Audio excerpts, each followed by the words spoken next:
जानी चोर। एक बनिए के 3 बेटे थे। एक बार जब बनिया बीमार पड़ा तो उसने तीनों लड़कों को बुलाकर पूछा कि तुम लोग क्या करना पसंद करोगे, किस तरह की जिंदगी बिताओगे। बड़े लड़के ने कहा कि वह दुकान से ही गुजारा कर लेगा। छोटा बोला, अच्छा सा व्यापार कर लूँगा। लल्लू जो कि सबसे छोटा था बोला, मैं तो चोरी करूँगा। एक बार कहीं तगड़ा हाथ पड़ जाए तो वर्षों तक कुछ करने की ज़रूरत नहीं पड़ेगी। उसकी बात सुनकर बनिया को बहुत दुख हुआ। बोला, बेटे, चोरी करना आसान काम नहीं है। पकड़े गए तो मार मार कर भुट्टा बना दिया जाता है। उसके लिए अकल की बड़ी ज़रूरत है। लड़का बोला, इतनी अकल तो मुझ में है, चाहे तो इम्तिहान ले सकते हैं। बनिया ने कहा, तो तुम्हें दिल्ली जाकर अकबर बादशाह का घोड़ा चुराना होगा, जिसे पिछले दिनों काबुल से मंगवाया गया है। यदि 1 हफ्ते के अंदर तुम घोड़े को ले आए तो मुझे विश्वास हो जाएगा कि तुम्हारे में अकल की कमी नहीं है। अच्छा कहकर लड़का उसी वक्त दिल्ली की ओर चल पड़ा। दिल्ली पहुंच कर पाया कि शहर के चारों तरफ कड़ा पहरा है। वह बाहर सड़क पर रुक गया और सोचने लगा कैसे अंदर चला जाए। कुछ देर बाद उसने एक नाई को आते देखा। पास आने पर पूछा, भाई कहाँ जा रहे हो? नाई ने बताया कि वह रोज हजामत करने शहर जाता है, यही उसका धंधा है। पूछा, तुम कौन हो? लड़का बोला कि मुझे जानी राम कहते हैं और मैं भी इस शहर में जाना चाहता हूँ। नाई ने बताया कि शहर के अंदर वही आदमी जा सकता है जो कुछ काम करता हो, फालतू आदमी को शहर में नहीं घुसने दिया जाता। सुनकर जानी राम सोचने लगा कैसे शहर में घुस जाए। नाई से वह बोला, अच्छा भाई, मैं वापस ही लौट जाऊंगा, लेकिन मेरी हजामत तो बनाते जाओ। नाई ने उसकी बात मान ली। बोला, बैठ जाओ। जानी राम बैठ गया, किंतु पानी न होने के कारण हजामत कैसे बनती। तभी जानी राम ने दूर एक तालाब की ओर इशारा किया। बोला, वहां से कटोरी में पानी भर लाओ, तभी हजामत बनेगी। नाई ने अपनी पेटी वहीं रख दी और पानी लेने चला गया। अब क्या था, जानी राम ने पेटी को कंधे पर लटकाया और अपने को नाई बताकर तेजी से शहर के अंदर घुस गया। शहर पहुंचकर वह एक भटियारी के पास रहने लगा। धीरे धीरे उसने भटियारी को काबू में कर लिया। उसने बोला, अगर तू होशियारी से मेरा काम करती रहेगी तो तुझे रोज एक अशर्फी दूंगा। बुढ़िया राजी हो गई तो उसने बताया कि आज से मेरा नाम जानी चोर है, किसी को पता नहीं चलना चाहिए कि जानी चोर कहाँ रहता है। अगले दिन उसने एक पर्चा लिखकर बुढ़िया को दिया कि उसे ले जाकर दरबार में डाल दे। पर्चे में लिखा था, बादशाह सलामत, जानी चोर इस शहर में आ चुका है, वह आपके काबुली घोड़े को चुरा लेगा। बुढ़िया ने वह पर्चा अपने तोते को दे दिया और तोता उसी वक्त पर्चे को दरबार में डाल आया। बादशाह ने पर्चा पढ़ा तो चकित रह गया। जानी चोर की यह हिम्मत घोड़े की पूंछ से न बंधवा दिया तो कहना। बादशाह ने ऐलान कर दिया कि आज रात को जो हमारे घोड़े को रखवाली करेगा उसे 500 रुपये इनाम में दिए जाएंगे। सुनकर एक लालची सुनार दरबार में पहुंचा और घोड़े की रखवाली का काम ले लिया। बुढ़िया से जानी चोर को जब मालूम हुआ कि सुनार ने घोड़े की रखवाली की जिम्मेदारी ले ली तो उसने बुढ़िया से पूछा, सुनार के घर में कौन कौन है? बुढ़िया ने बताया कि उसके माता पिता, भाई बहन सभी हैं। उसका एक लड़का जवान है जो नौकरी करने परदेश गया है और कई वर्षों से घर नहीं लौटा। जानी चोर खुश होकर बुढ़िया से बोला कि अब काम बन जाएगा। तू लोहा, पीतल और गिलट के कुछ टुकड़े जमाकर उसकी एक पोटली बना ले, बाहर सुंदर रेशमी कपड़ा लपेट देना। बुढ़िया ने वैसा ही किया। शाम के वक्त जानी चोर ने पोटली बगल में रखी और सुनार के घर जा पहुंचा। घर पर उस रात सुनार की घरवाली और उसके लड़के की बहू थी। जानी चोर ने दरवाजा खटखटाया और माँ को पुकारा। सुनार की घरवाली बुढ़िया हो चुकी थी, आंखों से साफ साफ दिखता नहीं था। आवाज़ सुनते ही उठ बैठी। बहू को भी जगा दिया। अरे मेरा सुमेर आ गया। बहू उठ, देख तो इतने दिनों के बाद सुमेर लौटा है। बहू भी उठ खड़ी हुई। माँ ने बेटे को गले लगाया। बोली, अब तो तेरी आवाज़, रंग रूप सब कुछ बदल गया है मेरे लाल। हाँ माँ, 12 वर्ष में तुम भी बदली बदली सी लग रही हो। पास ही बहू घूंघट काटे खड़ी थी। जानी चोर ने पिता के बारे में पूछा। मालूम हुआ कि वे आज पहरे पर गए हैं। शहर में जानी चोर आया है, वह बादशाह के घोड़े को चुराना चाहता है। रात में बहू ने बढ़िया खाना बनाकर उसे खिलाया। माँ अपने कमरे में सो गई। वह भी बहू के साथ कोठे पर जा पहुंचा। देर तक उन दिनों में बातचीत होती रही। अंत में बहू ने पूछा, अपने माता पिता के लिए तुम बहुत सा रुपया कमा कर लाए होंगे, मेरे लिए भी कुछ लाए हो?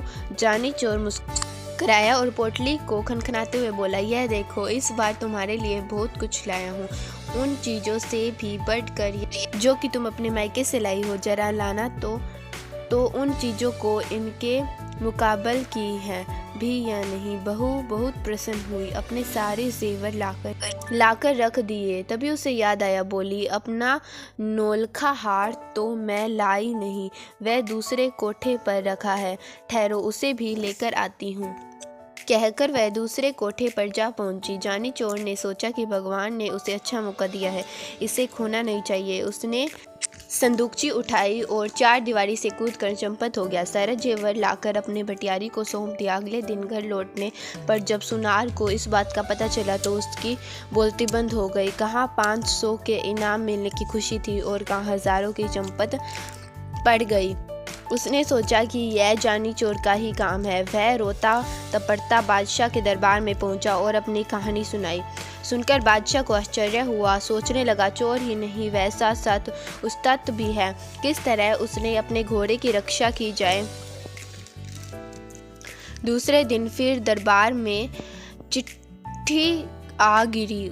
इसमें भी घोड़े को चुराने की बात लिखी थी। चिट्ठी पढ़कर बादशाह ने घोड़े की निगरानी रखने को कह दिया। इनाम की राशि 500 से बढ़ाकर 1000 कर दी। इस बार घोड़े की रखवाली के लिए कोई तैयार न हुआ। लोग सोचने लगे, कहीं इनाम के चक्कर में घर का माल भी न चला जाए, किंतु शहर के कोतवाल से न रहा गया। वह मूंछों पर ताव देता हुआ बोला, अब उस बदमाश को मैं देखूंगा, पकड़कर बांध न दिया तो कहना। जानी चोर ने भटियारी से फिर पता लगाया कि इस बार पहरे पर कोतवाल साहब आए हैं।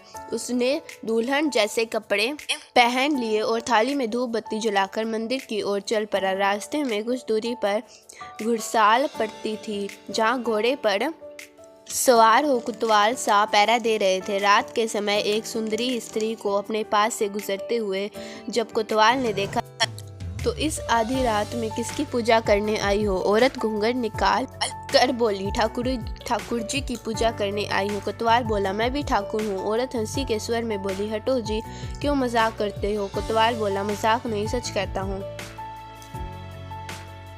तुम ठाकुर की पूजा करने चली हो, जबकि ठाकुर स्वयं तुम्हारी पूजा करना चाहता है। औरत बोली, अच्छा तो चलो वहाँ मंदिर में चलकर पूजा करना। ठाकुर खुशी से उछल पड़ा और अपने घोड़े को साथ लेकर मंदिर में चला आया। उसने घोड़े को बाहर बांध दिया। हथकड़ी, बेड़ियां और बंदूक लेकर औरत के साथ मंदिर के आंगन में जा थमका। हथकड़ी बेड़ियों को देखकर स्त्री ने पूछा, ठाकुर जी यह सब क्या है? कोतवाल ने बड़ी प्रेम से उसे समझाया कि यह चोर डाकुओं के गहने हैं, मैं इन्हें पहनकर देखूंगी। यह पहनकर स्त्री ने हथकड़ियां लेकर अपनी कलाइयों में डाल ली। उसने कलाइयों से हथकड़ियां निकालते हुए कोतवाल बोला, यह तुम्हारे पहनने की चीज नहीं है, तुम्हारी कोमल कलाइयां इससे बल खा जाएंगी। स्त्री ने हट की, नहीं जी, मैं इन चीज़ों को पहनकर देखना चाहती हूँ कि कैसे पहनी जाती हैं। अच्छा तो रुक जाओ, मैं तुम्हें दिखाता हूँ इन्हें कैसे पहना जाता है। जैसे जैसे मैं बताता जाऊँ वैसे ही तुम मुझे पहनाते जाना। कहकर उसने अपने हाथों में हथकड़ी और पैरों में बेड़ियां डलवा दी। फिर मुस्कुराता हुआ बोला, देख लिया, इस तरह पहना जाता है, अब इन्हें खोल दो। कोतवाल की बात सुनकर स्त्री जोर से हंसी। उसने अपनी नकली वेशभूषा को अलग किया और बंदूक उठाकर कोतवाल की छाती पर रख दी। पूजा करोगे बरखुरदार? जानी चोर की पूजा करना क्या आसान समझा है? जानी चोर का रूप देखते ही कोतवाल के होश उड़ गए। गिड़गिड़ाता बोला, भाई इस बार माफ कर दो, आगे से कभी तुम्हारे आड़े नहीं आऊंगा। किंतु जानी चोर कब सुनने वाला था। उसने कोतवाल को एक रस्सी से बांध लिया, उसके मुंह पर कपड़ा ठूस घोड़े पर बिठाए और बादशाह के महल के आगे फेंक कर चंपत हो गया। सवेरा होते ही शहर में हलचल मच गई। जानी चोर ने कोतवाल की वह दशा बनाई जो आज तक कभी न बनी थी। लोग जानी चोर के नाम से थर-थर कांपने लगे। दरबारियों को लगा कि अब उसके हाथों से घोड़े को बचाना मुश्किल है। दांव लगने पर वह घोड़े को अवश्य ही उड़ा लेगा। दरबार में फिर पर्चा आ गिरा जिसमें काबुली घोड़े को जल्दी ले भागने की बात लिखी हुई थी। इस बार 5,000 रुपये इनाम रखने पर भी कोई रखवाली के लिए तैयार न हुआ। बादशाह को बड़ी चिंता हुई कि किस तरह घोड़े की रक्षा की जाए और जानी चोर को जिंदा पकड़ा जाए।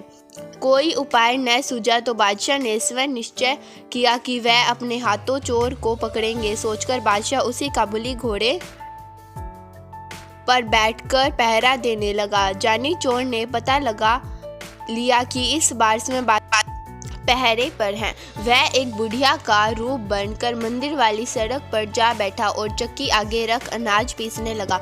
सड़क के किनारे बुढ़िया को अनाज पीसते देख बादशाह ने पूछा, इस वक्त किसके लिए अनाज पीस रही हो? बुढ़िया हांफती हुई बोली, क्या करूं सरकार, बुढ़ापा बहुत बुरा है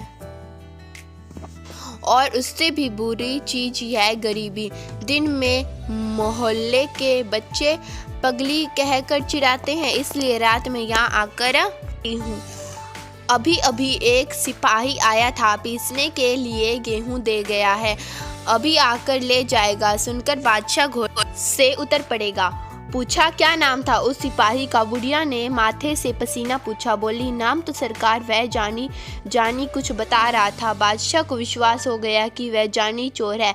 उसने बुढ़िया से पूछा, वह कितनी देर में लौट कर आएगा? बुढ़िया बोली, आता ही होगा सरकार। बादशाह ने सोचा, चोर को पकड़ने का इससे अच्छा मौका नहीं मिलेगा। वह बुढ़िया से बोला, तू मेरे कपड़े पहन ले और मुझे अपने कपड़े दे दे ताकि मैं उसे पकड़ लूं। वह सिपाही नहीं चोर है, मैं उसे पकड़कर बादशाह के पास ले जाऊंगा। बादशाह ने अपने कपड़े पहनाकर उसे मंदिर के आंगन में भेज दिया, साथ ही अपना काबुली घोड़ा भी उसके हवाले कर दिया। स्वयं उसने बुढ़िया के फटे पुराने कपड़े पहन लिए और सड़क के किनारे बैठकर चक्की घुमाने लगा।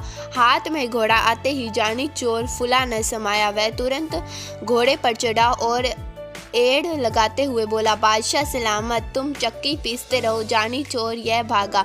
बादशाह ने आवाज सुनी तो कलेसा धक रह गया, हाथ से चक्की छूट गई। वाह रे जानी चोर, तू तो अकल का पुतला निकला। उधर जानी चोर बादशाह की पोशाक में घर पहुंचा तो बनिए को विश्वास हो गया। बोला, शाबाश बेटा, अब तू जरूर चोरी कर सकता है, किंतु याद रख, गरीब को कभी परेशान न करना। ईमानदारी और मेहनत से कमाए गए धन पर डाका नहीं डालना और गरीबों की सहायता करने में पीछे न रहना। अब जाकर बादशाह का घोड़ा वापस कर आ। सुनकर जानी चोर वापस करने निकल पड़ा। धन्यवाद। वीडियो पसंद आई हो तो लाइक और शेयर जरूर करें।